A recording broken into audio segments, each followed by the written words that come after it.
দুনিয়া যতই সাজাও বান্দা মনে রাখো তুমিও থাকতা না, দুনিয়াও থাকতো না। তুমিও যেমন মৃত্যু হবে, এই কায়নাতেরও মৃত্যু হবে। এই দুনিয়ার প্রত্যেক মানুষের মৃত্যু হলে সেটারে মৌত বলে, আর একদিন গোটা সৃষ্টি জগতের মৃত্যু হবে সেটারে কিয়ামত বলে। সেটারে কিয়ামত বলে। কেউ থাকবে না, আল্লাহ কথাটা বারবার মনে করাইছে। তোমার যেমন মৃত্যু হবে সৃষ্টি জগতেরও মৃত্যু হবে। ইজাস সামাউন ফাতারাত ওয়া ইদাল কাওয়াকিবুন তাসারাত। আল্লাহ বলেছেন ইজাস শামসু কুফিরাত। আল্লাহ তাআলা এভাবে বারবার বলছে ইজাস সামাউন শাক্কাত, আসমান ভেঙে যাবে, চূর্ণ বিচূর্ণ হয়ে যাবে, তারকারাজি খসে খসে পড়বে, সূর্য চন্দ্র আলোহীন হয়ে পড়বে। আল্লাহ তাআলা বলেন ইদা রাজ্জাতিল আরদু রাজ্জা, জমিন পাউডারের মতো রেজা রেজা পাউডার হয়ে যাবে। আল্লাহ তাআলা বলছে পাহাড়গুলো তুলার মতো ধুলির মতো উঠতে থাকবে। আল্লাহ বলছে বান্দা একদিন আমি গোটা কায়নাত আমি শেষ করে দেব, আমার সংসার আমি গুছায় ফেলবো, আমার এই কায়নাত আমি আল্লাহ তাআলা ইসরাফিলের সিঙ্গার ফু দিলে আমি আল্লাহ তাআলা গুটিয়ে ফেলবো। এই কথাটাই আপনাদের সামনে এখানে আমি শুনাইতে চাই, এই অল্প একটু শুনে। আল্লাহ তাআলা এখানে এই কথাটাই তুলে ধরছেন কোরআনের বহু সূরায় যে বান্দা এই সৃষ্টি জগৎ একদিন থাকবে না, কিয়ামত হবে, একদিন ইসরাফিল ফু দিবে। ইসরাফিল যেদিন ফু দিবে, কোরআনে এই বর্ণনাটা দুই ভাবে আছে। একটা হলো ইসরাফিল প্রথমবার ফু দিবে, আরেকটা হলো ইসরাফিল দ্বিতীয়বার ফু দিবে। ইসরাফিল মোট দুইবার ফু দিবে। প্রথমবার ফু দিলে জমিনের মধ্যে ভূমিকম্প শুরু হবে। আল্লাহ বলেন এই ভূমিকম্পটা গোটা পৃথিবী একসাথে, আমার সৃষ্টি পুরাটা একসাথে নড়বে।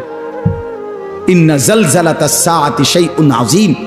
আল্লাহ বলেন বান্দা দুনিয়ায় বহু ভূমিকম্প তুমি দেখছো, তবে মনে রেখো কিয়ামতের ভূমিকম্প, ইসরাফিল ফু দিলে প্রথম যে ভূমিকম্প হবে, কিয়ামত সংঘটিত হওয়ার জন্য, গোটা সৃষ্টিটা ভেঙে চুরে যাওয়ার জন্য, সেটা হবে বড়ই ভয়ানক। সেটা বড়ই ভয়ানক। ইয়াউমা তারাউনাহা তাদহালু কুল্লু মুরদিআতিন আম্মা আরদাআত। কোরআন শরীফে আছে এই প্রথম ভূমিকম্প যখন শুরু হবে জমিনে, ইসরাফিলের ফু শুরু হবে, সব কিছু যখন ভাঙতে শুরু করবে, আল্লাহ তাআলা বলেন যে মা তার দুধের বাচ্চা কোলে দুধ খাওয়াচ্ছিল, ওই মা সন্তানকে ছুঁড়ে ফেলে দিয়ে পাগলের মতো ছুটতে থাকবে। ওয়াতাদাউ কুল্লু যাতি হামলিন হামলাহা, যে মায়ের পেটের বাচ্চা 10 মাস পূর্ণ হয়ে গেছে, এই আর ঘন্টা 2-4 ঘন্টা পরে বাচ্চাটা প্রসব হবে। আল্লাহর কসম, আল্লাহ কোরআনে বলছে সেই গর্ভধারিণী মা 10 মাস যে তার সন্তানকে গর্ভে লালন করেছে, ইসরাফিলের ফু দিলে জমিনের কম্পন যখন শুরু হবে, ভূমিকম্প, তখন এই গর্ভধারিণী মা এভাবে দৌড়বে, এভাবে ছুটবে, নিজের বাচ্চা নিজের থেকে খালাস হয়ে পড়ে যাবে, বা ফিরেও তাকাবে। তারান নাসা সুকারা, আল্লাহ বলে সমস্ত মানুষগুলো বাতালের মতো দৌড়তে থাকবে। এইভাবে সব কিছু কাঁপতে কাঁপতে সব কিছু কিছু দূর গিয়া গিয়া ভাঙ্গা ভাঙ্গা পড়বে, মুখ থুবড়ে পড়বে। তো আল্লাহ রাসূল সাল্লাল্লাহু আলাইহি সাল্লাম বলেন সমস্ত কিছু এই সৃষ্টি জগতের যা আছে আল্লাহ ব্যতীত সব কিছুই প্রথম ফুঁয়ের পরে কাঁপতে কাঁপতে ভূমিকম্পের মতো হয়ে জমিনের তলদেশে চলে যাবে। মাটির উপরে তখন একটি সুতা আর থাকবে না, আর কিছুই না। এই হলো কিয়ামত, প্রথম ফু, প্রথম ভূমিকম্প। নির্দিষ্ট একটা সময় পরে আবার আল্লাহ তাআলা ইসরাফিলকে জীবিত করে আবার বলবেন আরেকটা ফু দাও, একটি নির্দিষ্ট সময় পরে। সেই সময়টা কতদিন? হাদিসের একটি বর্ণনা থেকে, নবীজির একটা বর্ণনা থেকে মুহাদ্দিসিনে কেরাম বলছে এই দ্বিতীয় ফু আর প্রথম ফুর মাঝখানে, প্রথম ফুতে সব কিছু যখন কবরে চলে যাবে, তখন হতে পারে দ্বিতীয় ফু দিতে দিতে মাঝখানের সময় 40,000 বছর। আমার বন্ধু, আমার বাপ, আমার ভাই, রাত হইছে, কষ্ট সবাই করতেছেন, এতটুকু তো ভাবেন সর্বশেষ যেই লোকটা কবরে যাবে, শেষ হতে পারে তাকে কবরেই থাকতে হবে 40,000 বছর। তো এখন যারা মরতেছে তারা কবরে আছে আজকে কত বছর? নবীজি সাল্লাল্লাহু আলাইহি সাল্লামের জামানায় যারা মারা গেছে তারা আজকে কতদিন কবরে? ওই নূহ আলাইহিস সালামের জামানায় যারা মারা গেছে তারা আজকে কতদিন কবরে? ভেবে দেখেন। আচ্ছা, এই শেষ লোকটাই যদি 40,000 বছর থাকতে হয়, আর যদি কবরের আযাব হয়, তার কি পরিমাণ কষ্ট পাবে সে, কি পরিমাণ কষ্ট পাবে। আল্লাহ রাসূল সাল্লাল্লাহু আলাইহি সাল্লাম বলেন, কবরের প্রথম শাস্তিটা কি? কোন ব্যক্তি যখন কবরের প্রশ্নের জবাব দিতে পারবে না, তখন আল্লাহর পক্ষ থেকে ফেরেশতাদেরকে বলবে, কাযাবা আব্দি, আমার বান্দা মিথ্যা বলেছে। ফাআফরিশুহু মিনান নার ওয়ালবাসুহু মিনান নার ওয়াফতাহু লাহু বাবান ইলান নার। আল্লাহ বলবে ফেরেশতাদেরকে, ফেরেশতারা আমার এই নাফরমান বান্দার কবরের মধ্যে জাহান্নামের বিছানা বিছিয়ে দাও, আগুনের পোশাক পরিয়ে দাও, আর জাহান্নাম বরাবর তার জন্য একটা দরজা খুলে দাও। এরপরে নবীজি বলছেন, ফেরেশতারা এই ব্যবস্থাপনা করে, আল্লাহর কসম বাফ, নবীজি বলছেন ফেরেশতারা যখন চলে যাবে, এই আগুনের বিছানা বিছাইয়া, আগুনের পোশাক পরাইয়া, আর জাহান্নামের দরজা খুলে দিয়ে যখন কবরে রেখে এই নাফরমানকে রেখে যাবে, তখন আল্লাহ নবী সাল্লাল্লাহু আলাইহি সাল্লাম বলেন, প্রথম মুহূর্তেই ফেরেশতা চলে যাওয়ার সাথে সাথে মাটি ডান দিক থেকে এই নাফরমানকে একটা চাপ দিবে, বাম দিকে ডান পাশের হাড্ডি পাঁজর ভাঙ্গা বাম দিকে চলে যাবে। বাম দিকের মাটি ডান দিকে চাপ দিবে, তো বাম দিকের হাড্ডি পাঁজর ভাঙ্গা ডান দিকে চলে আসবে। আল্লাহ আমাকে মাফ করে দেন। আল্লাহুম্মা ইন্নী আউযু বিকা মিন আযাবিল কবর। নবী সাল্লাল্লাহু আলাইহি সাল্লাম 5 ওয়াক্ত নামাজের পরে, আল্লাহর কসম বন্ধু, প্রতিদিন 5 ওয়াক্ত নামাজের পরে নবীজি কবরের আযাব থেকে পানাহ চাইতেন, প্রতিদিন। হযরত উসমান রাদিয়াল্লাহু তাআলা আনহু কবরের সামনে দাঁড়াইলে এই পরিমাণ কাঁদতেন, হাত্তা ইয়াবুল্লা লিহিয়াতাহু। হাদিসে আছে কিতাবে যে তার দাড়িগুলো ভিজে ভিজে যাইত, দাড়ি ভিজে যাইত, এই পরিমাণ কাঁদতেন কবর দেখলে। এরপরে তো সামনে ভাইয়া, বিষয়টাকে হালকা মনে করেন না। বাবারা আমার, ছেলেরা আমার, বিষয়টাকে দোস্ত আমার, হালকা মনে করেন। এই বেনামাজি জিন্দিগি কষ্ট পাইবেন, এই বেহায়ার জিন্দিগি কষ্ট পাইবা বাপ। আমি বলছিলাম আরেকটা কথা, আল্লাহ নবী বলবে একটা কথা, তো আল্লাহ বলছে, বান্দা আমি আর কতবার বললে, কেমনে বললে, আমি এর চাইতে দামি আর কোন কথা নাজিল করলে তুমি আমারে মানতা। আর নবীজি বলবে হাসরের ময়দানে, নবী বলবে, উম্মত তুমি জানো, হাদিসের তাফসীরের মধ্যে আছে, প্রত্যেক ব্যক্তি, আল্লাহ বলছে নবীকে, আমাদের নবী সাল্লাল্লাহু আলাইহি সাল্লামকে, বন্ধু আপনারে সামনে রাইখা আপনার উম্মতের আমল নামা আমি আপনারে সামনে রাইখা খুলমু। নবী সাল্লাল্লাহু আলাইহি ওয়াসাল্লাম যখন উম্মতের আমল নামা খুলে দেখবে, খোদার 365 দিনে কোনো দিন ফজরের নামাজের সেজদা নাই, 30 বছর সুদের ব্যবসা করছে, 50 বছর মিথ্যাই বলে গেছে, হারাম রোজগারি করেছে, 30 বছর যাবত মহিলাটা কোনো পর্দা করে নাই, ঘরের মধ্যে কোনো দিন শরীয়ত বলতে কিছু নাই। আল্লাহর নবী সাল্লাল্লাহু আলাইহি সাল্লাম তখন বলবে, উম্মত তুমি জানো আমি 23টা বছর অনবরত তোমার জন্য কেঁদেছিলাম। আমি সেই নবী, যে নবী সারা রাত এশার নামাজের পরে দাঁড়াইছি ফজরের আজান পর্যন্ত, এক দাঁড়ানোতে চোখের পানি ফেলে উম্মতের জন্য দোয়া করছিলাম। আল্লাহ রসুলের স্ত্রী আম্মা জান আয়েশা বলছেন, নবী এই পরিমাণ কাঁদছে, এতটা লম্বা দাঁড়ায় ছিল উম্মতের জন্য, হাত্তা তাওয়াররামাত কাদামাহু, 2টা পাও ফুলে ফুলে গেছে। আল্লাহ নবী বলবেন, উম্মত আমি 23 বছর কাঁদছি রে, প্রতিটা রাত কেঁদেছি, দিন কেঁদেছি। আমি এই পরিমাণ, পিঠটা খুলে দেখাবে চাদর সরিয়ে, আমার উম্মত আমার পিঠটা দেখো, তায়েফের পাথরের আঘাতে আমার পিঠ কি পরিমাণ ছিদ্র ছিদ্র হয়ে গেছে। আমি সেই নবী, যে নবী তোদের জন্য পেটে ক্ষুধার কষ্টে পাথর ভাঙছিলাম 2টা। আমি উহুদের ময়দানে দান দান শহীদ করে রক্ত মাখা শরীর নিয়ে বেহুশ হয়ে লম্বা সময় পড়েছিলাম। আমার ঘরের চুলায় 3 মাস, হাদিসে আছে আম্মা জান আয়েশা বলছেন, নবীজির ঘরে আমরা 9 জন বিবি, উনি বলছে আল্লাহর কসম 3 মাস, কোনো দিন টানা 3 মাসে কোনো দিন আমাদের ঘরের চুলায়, 9 জন বিবির ঘরে কারো ঘরের চুলায় কোনো দিন আগুন জ্বলে না। 3 মাস খেজুর আর পানি দিয়ে আমরা জিন্দেগি কাটাইছি। আল্লাহ নবী বলবেন, উম্মত তাহলে এত কাঁদলাম কার জন্য, এত রক্ত ঝরাইলাম কার জন্য, পেটে পাথর বাঁধলাম কার জন্য, বিনিময়ে এটা কি আমল নামা নিয়ে আসছো? ছেলেরা বলো ভাই, একটা ছেলে বলো রাসূলুল্লাহ সাল্লাল্লাহু আলাইহি ওয়াসাল্লামের সুপারিশটা একটা মামুলি ব্যাপার? রাসূলুল্লাহ সাল্লাল্লাহু আলাইহি ওয়াসাল্লাম বলবে, উম্মত এটা কি আনলা? আমি এই আমল নামা নিয়া আমার মতো এত বড় শ্রেষ্ঠ রাসূলের উম্মত তুমি, আমি মালিকের সামনে দাঁড়ামু কেমনে, এটা দেখামু কেমনে?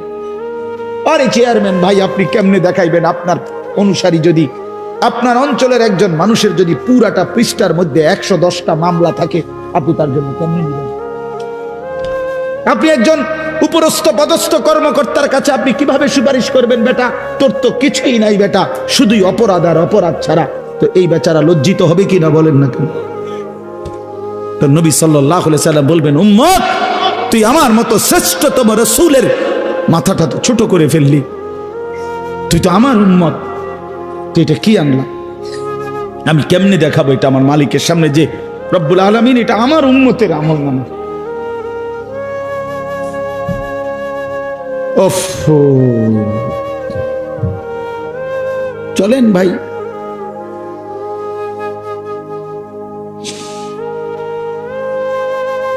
এই জন্য দোস্ত আমার, বন্ধু আমার, আমি দিবানিশি এই চিৎকার চেঁচামেচি করি, এই আহাজারি আমার অনেক দিনের। মুসলমানের সন্তান ফিরবে, নওজওয়ানরা ফিরবে, মুসলমানের যুব সমাজ নামাজ পড়বে, আল্লাহরে চিনবে, এটাই আমার স্বপ্ন, এ আমার দিলের তামান্না। কারো প্রতি আলহামদুলিল্লাহ এখন আর দিলে শত্রুতা রাখি না, কারো বিরোধিতা, কারো প্রতি হিংসা করার কোনো সময়ও নাই, বিশ্বাস করেন, একদম সময় নেই, সময়ই তো না। আমি জুমার নামাজ পড়াইছি ঢাকা মোহাম্মদপুর আদাবর, আমার জুমা, ওইখান থেকে আমি জুমার পরে রওনা দিয়া মাগরিবের পরে রোয়াচালা বয়ান করছি, এশার একটু পরে ওই মুসাগারা বয়ান করছি, এরপরে এখানে এসে বয়ানে বসছি, শুধু অজু করছি, শুধু অজু, শুধু সময় বাঁচানোর জন্য মসজিদের খানাটা খাই নাই, হোটেলে, পথের একটা হোটেলে মদনপুর পার হয়ে আসা অল্প কটা ভাত খাইছি। এটা বলার উদ্দেশ্য হলো কেরামতি বুজুর্গি বুঝানো না, আল্লাহর কসম বুঝানো হইল এই কথার ফিকির যে কাউরে প্রতিপক্ষ ভাববার কোনো দরকার নেই, কোনো দরকার নেই। আল্লাহ আমাদের সবাইকে বুঝ দান করেন। প্রতিটা ছেলের প্রতি আমার অনুরোধ, বাবা তুমি নষ্ট হইও না, তুমি বরবাদ হইও না। এক বন্ধুর খপ্পরে পইরা, একটা সামান্য মোবাইলের খপ্পরে পইরা, একটা দুষ্ট নারীর খপ্পরে পড়ে, মেয়ের খপ্পরে পড়ে চরিত্রহীন হইও না, চরিত্রহীন। আল্লাহ তাআলা মানুষকে যেই চাহিদা দিছে সেটা পূরণের বৈধ ব্যবস্থাও দিছে। মানুষকে আল্লাহ তাআলা তৃষ্ণা দিয়েছেন, তো তৃষ্ণা নিবারণের জন্য পবিত্র হালাল পানীয় আল্লাহ তাআলা দিয়েছেন। মানুষকে আল্লাহ তাআলা ক্ষুধার চাহিদা দিয়েছেন, তো হালাল খাবারও আল্লাহ তাআলা দিয়েছেন। তো মানুষের লজ্জাস্থানের যেই চাহিদা, শাহওয়াত, যৌন চাহিদা, এটা আল্লাহ তাআলা দিয়েছেন, তো এটা পূরণের জন্য হালাল স্ত্রী আল্লাহ প্রত্যেক পুরুষের জন্য ব্যবস্থাও রেখেছেন। কেন নষ্ট হইল? চরিত্রহীন হইবা কেন? উলঙ্গ ছবি আর নর্তকীর পিছনে জীবন শেষ করে দিবা কেন? কি দুঃখে বন্ধু নষ্ট হইলা বলো? অনেক ছেলে তো এখানে বসছো মাশাআল্লাহ, কিন্তু অনেক ছেলের চেহারা দেখলেই বোঝা যায় ভাইয়া নামাজ পড়ো না, চেহারায় সেজদার চিহ্ন নাই। দোস্ত আমার, চিহ্ন নাই। আল্লাহ আমাদেরকে মাফ করে দেন। তো আল্লাহ তাআলা বলেন, ইসরাফিলকে আল্লাহ দ্বিতীয়বার উঠাবে, উঠাইয়া বলবে, ইসরাফিল আবার ফুঁ দাও। এ আবার ফুঁ দিলে এবার আবার জমিন কাঁপতে শুরু করবে দ্বিতীয়বার। তো প্রথমবার ফুঁ দেওয়াতে জমিন কাঁপতে কাঁপতে সব কিছু কই গেছিল? নিচে, মাটির নিচে। মাটির উপরটা কি? খালি, ফাঁকা না?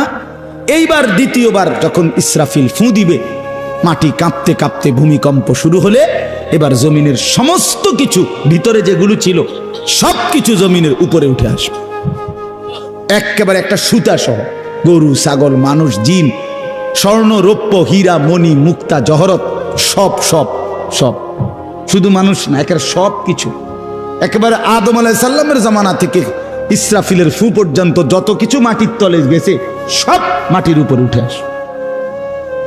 ইদা জুলজিলাতিল আরদু জিলজালাহা, আল্লাহ তাআলা বলেন এই দ্বিতীয়বারের ভূমিকম্প জমিনে যখন হবে, ওয়া আখরাজাতিল আরদু আসকালাহা, জমিন তার তলদেশ থেকে তার ভেতরে যা কিছু বোঝা জমিনের মধ্যে ছিল সব কিছু সে জমিনের উপরে তুলে দিবে।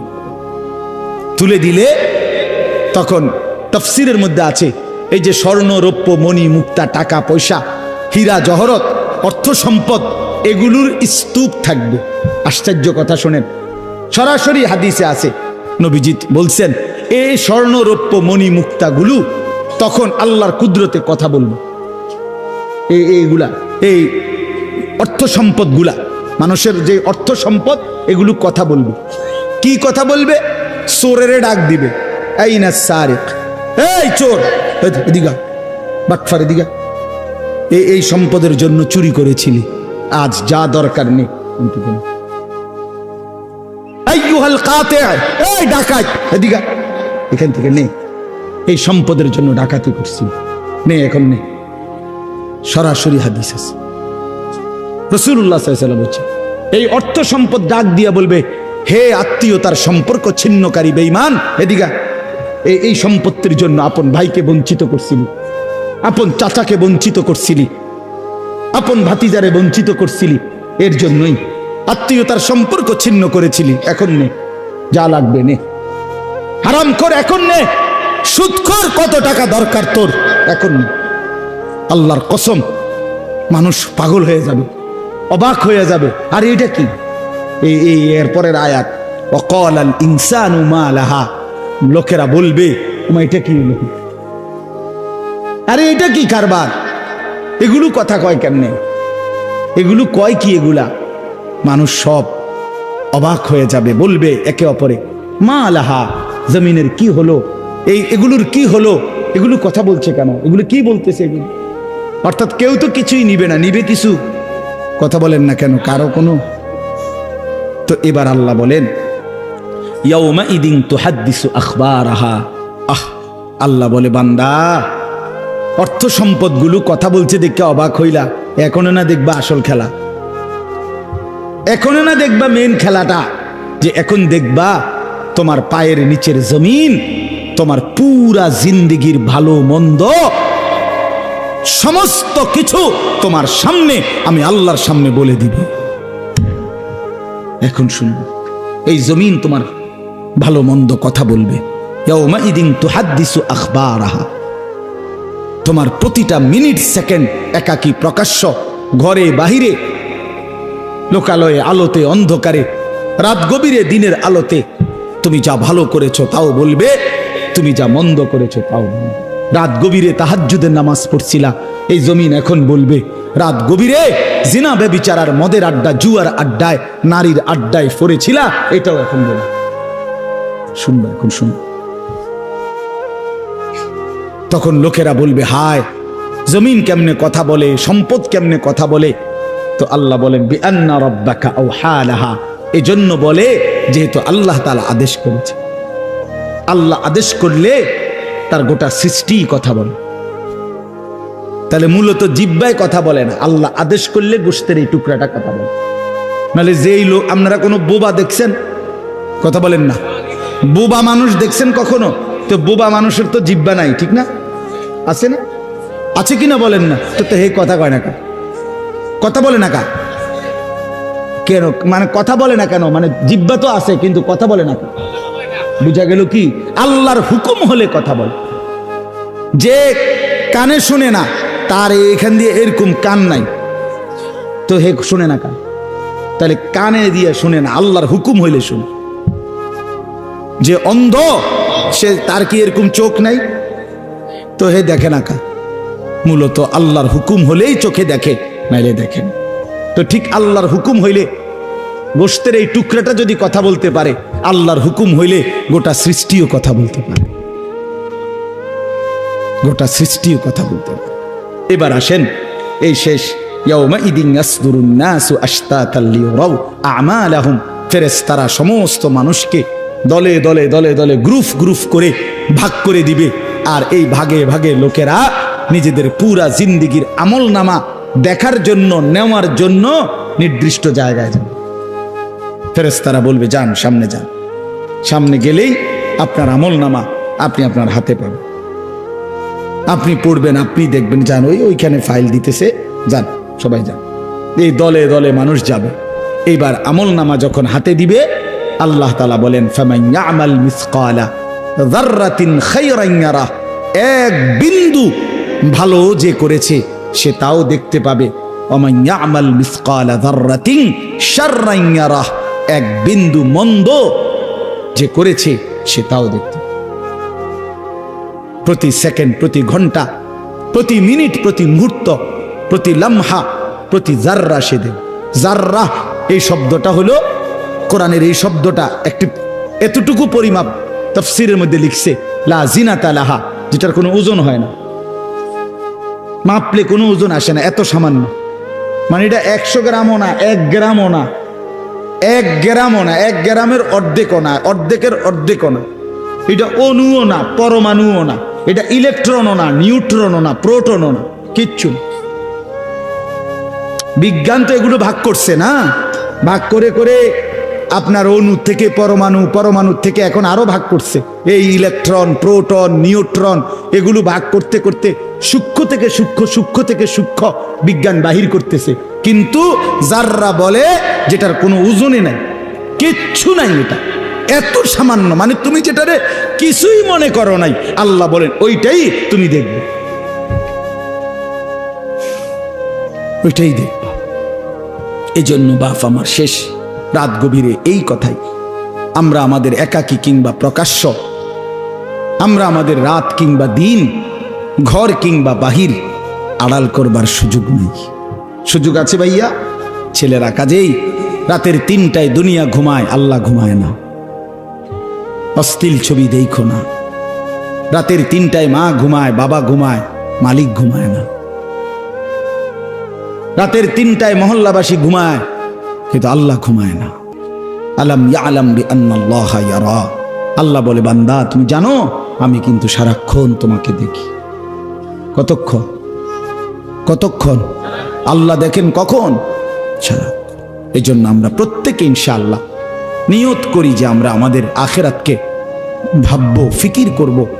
আখিরাতের আশায় গুনাহ ছেড়ে দেন, আল্লাহর নাফরমানি ছেড়ে দেন, হালাল পথে জিন্দেগি চালান। একটু কষ্ট হলেও চলে যান, পার হয়ে যান। ऐसे रहे या वैसे रहे वहां देखना फिर कैसे रहे। বুজুর্গরা বলে এ দুনিয়ায় এমনে থাকো আর এমনে থাকো, কাইট মাইট হইয়া চিত্তিয়া মিত্তিয়া উঠতেলেই যা। আসল দেখার বিষয় হলো ওয়াহা কেসে রাহে, সেখানে কেমন থাকবা, এটা হলো দে। এটা শেষ হয়ে যাবে। আজ রাত যার বাসর রাত, তারও ভোর হবে। আজকের রাত যার জেলখানায় ফাঁসির রাত, তার রাতও কি হয়ে যাবে? অট্টালিকার মানুষটাও মরে যাবে, জীর্ণ কুঠিরের মানুষটাও মরে যাবে। কোনোদিন দুঃখ যে দেখে নাই সেই সুখী মানুষটাও কবরে চলে যাবে। কোনোদিন সুখ যে দেখে নাই সেও মরে যাবে। আমিও না, আপনিও না, বাবাও না, সন্তানও না, মাও না, কেউ না, কেউ থাকবে না, কেউ না, কেউ না। আজকে আমরা কবরবাসীদের স্মরণ করে দোয়া করি, এই আগামী 20 বছর 30 বছরের মাথায় আমাদেরকে স্মরণ করে, আমাদেরকে কবরবাসী মনে করে, আমাদের পরবর্তীরা মনে করে। এই না জিন্দিগি? কথা বলেন না, এই না জিন্দিগি? এই জন্য আমরা ইনশাআল্লাহ সবাই মিলে ফিকির করি নিজের ভালো, নিজের কল্যাণ। এতটুকু যদি কারো বিবেক না থাকে ভাইয়া, তো সে বুঝলো কি? এই জন্য নিজের ভালো দেখেন। ওয়ালা তুলকু বিআইদিকুম ইলা তাহলুকা, আল্লাহ বলছে বান্দা নিজেরে নিজে ধ্বংসের দিকে ঠেলে দিও না, নিজের এত বড় ক্ষতি করো না বান্দা। এই পৃথিবী তুমি গেলেও থাকবে। এই আমরা যারা মনে করি, হ্যাঁ অনেক বয়স্ক মাঝ বয়সী লোক আছে, আমি থাকতে যদি আমার জি40 একটু ঘর দুয়ার জাগা জমি দলিল টলিল একটু লাইন ফাইন করে দিয়া যাইতে না পারি, আমি মরলে তারা কেমনে চলবো কেমনে খাইবো হেবড়া কয় চা দোয়ানে বইয়া বইয়া হেবড়া কেমনে চলবো তারা না চাচা আমনে মরিলে আর পৃথিবীতে কামাই রোজগারি উপার্জন সব বন্ধ হয়ে যাবে আমনেই শেষ কামলা পৃথিবীর শেষ কামলা আমনে মরার পরে মানুষ সব আপনার জিফুত বহন খাইব চা দিয়া বিজাইয়া না ভাত তরকারি তো নাই আমনে মরলে কি আর ভাত তরকারি আগে দিত আমনে মরলে ইট বালু সিমেন্ট ভাত তরকারি চাল ডাল এটি পৃথিবীর থেকে ফেরেস্তারা নিবে এটি কথা হইল কোনো কথা বলেন এটা কোনো কথা হইল